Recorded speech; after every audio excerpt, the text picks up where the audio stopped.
안녕하세요. 오늘은 창세기 44장을 좀 더 깊이 들어가 보겠습니다. 애굽 총리가 된 요셉하고 이제 형제들 이야기가 정말 긴장감 넘치는 클라이맥스로 가고 있죠. 네, 맞아요.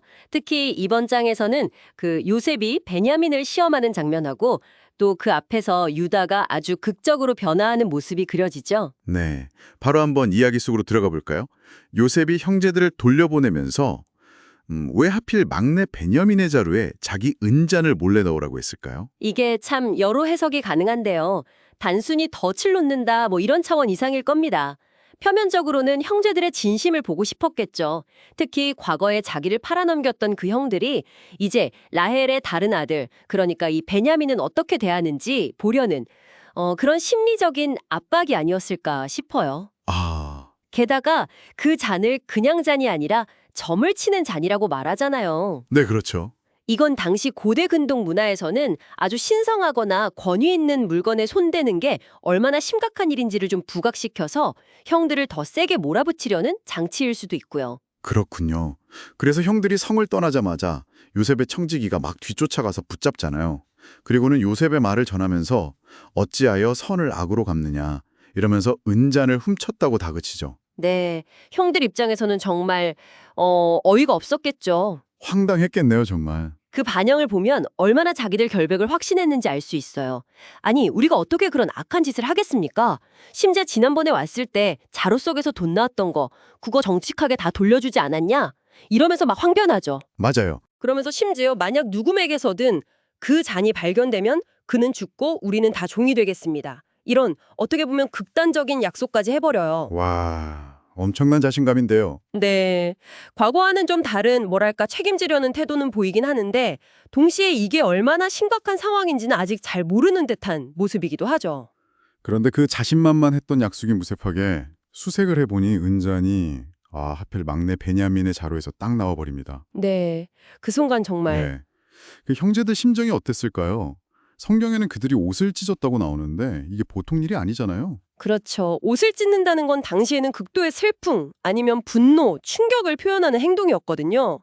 예전에 요셉의 채색옷을 찢어서 아버지 야곱에게 보여줬던 것과는 그 무게가 완전히 다르죠. 아, 이번에는 정말 동생을 또 잃을 수도 있다는 그런 공포감, 그리고 어쩌면 과거에 자신들이 저질렀던 죄가 이렇게 되돌아오는 건가 하는 그런 죄책감까지 뒤섞인 아주 깊은 절망이었을 겁니다. 결국에는 다시 요셉 앞에 끌려가서 엎드리잖아요.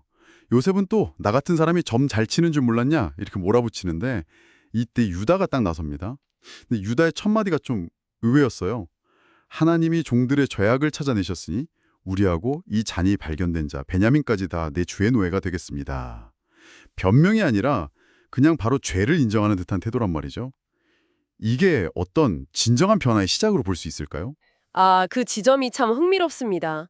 유다의 이 말은 겉으로 보면 뭐랄까? 그래, 우리가 다 같이 책임지겠다 이런 모습 같기도 한데요. 근데 아직은 좀 막연한 죄의식의 표현일 수도 있어요. 하나님이 찾아내셨다 이 표현에서 약간 운명론적인 체념 같은 것도 좀 느껴지고요. 그렇군요. 여기서 요셉이 다시 한번 시험의 강도를 확 높이죠. 아니다. 절대 그럴 수 없다. 잔이 발견된 그 아이, 베냐민만 내 종이 되고 너희는 평안히 아버지께 돌아가라. 이건 정말 잔인한 선택인데요. 그렇죠. 이제 형제들, 특히 유다는 그냥 막연한 책임이 아니라 아주 구체적인 선택을 해야 하는 상황에 놓인 거죠. 베냐민을 버리고 자기들만 살아서 돌아갈 것인가 아니면 다른 길을 찾을 것인가. 바로 이 지점에서 유다가 정말 완전히 달라진 모습을 보여주죠. 그가 요셉에게 나아가서 하는 말이 와, 이건 창세기 전체에서도 정말 손꼽히는 명장면이라고 할 수 있을 것 같은데요. 맞습니다. 아버지 야곱이 이 막내 베냐민을 얼마나 애지중지하는지 또 베냐민의 형, 그러니까 요셉은 이미 죽었다고 믿고 있어서 베냐민마저 잃으면 아버지가 충격으로 돌아가실 거라고 정말 절박하게 호소하잖아요. 그리고 자기가 베냐민의 안전을 목숨 걸고 아버지께 맹세했다. 이런 사실까지 다 이야기하면서요. 네, 아주 간절하게요.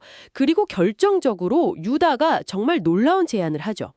청컨대 주의 종으로 하여금 그 아이를 대신해서 여기에 머물러서 주의 종이 되게 하시고 저 아이는 형제들과 함께 아버지께 돌려보내 주십시오. 와, 과거에 그 요셉을 미디안 상인들에게 팔아버리자고 제안했던 바로 그 유다가 이제는 베냐민을 살리기 위해서 스스로 종이 되겠다고 나선 거예요. 이야, 정말 대단한데요. 이건 단순한 책임감 정도가 아니라 정말 자기 희생적인 사랑의 발현인 거죠.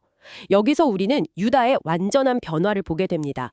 과거에 그 형제 간의 질투, 시기심, 경쟁 이런 걸로 가득 찼던 관계가 이제 한 사람의 이런 희생적인 결단을 통해서 회복될 가능성을 보여주는 아주 극적인 전환점이라고 할 수 있겠습니다. 네, 그 간절하고 또 충격적인 유다의 제안 앞에서 과연 요셉은 어떤 반응을 보일까요? 이 시험을 통해서 유다는 과거의 잘못을 정말 뼈저리게 뉘우쳤을 뿐만 아니라 뭐랄까 완전히 다른 사람으로 변화했다는 걸 증명해 보인 셈이네요. 네, 그렇죠. 이 이야기는 단순히 죄책감이나 회개를 넘어서서 그 대속적인 사랑의 힘이 얼마나 큰지를 보여주는 것 같아요.